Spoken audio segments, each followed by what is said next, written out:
今日想同大家講一下膝關節。如果有膝關節痛，主要嘅原因啦，都係因為咧日常缺乏運動啦、肌肉退化啦，同埋冇力，再加上行路嘅姿勢唔好，令到膝關節過分受壓而勞損嘅。咁膝關節除咗喺日常嘅生活當中擔當咗大量嘅工作之外啦，除咗老年人，好多年輕人都會因為過度嘅運動係令到關節勞損嘅。咁持續進行適當嘅關節訓練咧，可以保持我哋嘅生活質素啦，同埋關節嘅健康。膝關節強化嘅運動咧，亦都有助提升我哋膝關節嘅穩定性嘅。咁跟住落嚟咧，我哋會做一啲能夠喺屋企做嘅膝關節運動。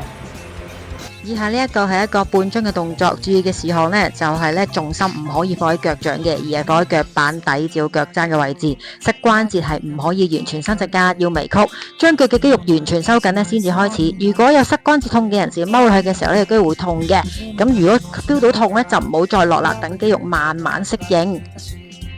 跟住呢一個係一個臀橋嘅動作，留意翻膝頭同腳尖咧係一樣咁闊嘅，咁重心咧一樣啦，要放喺腳踭，咁要保持雙腳咧喺同一個距離，唔好打開，腰咧要保持中立嘅位置，盤骨咧唔好前傾或者唔好後傾嘅，咁做嘅時候咧腹部咧就要收緊。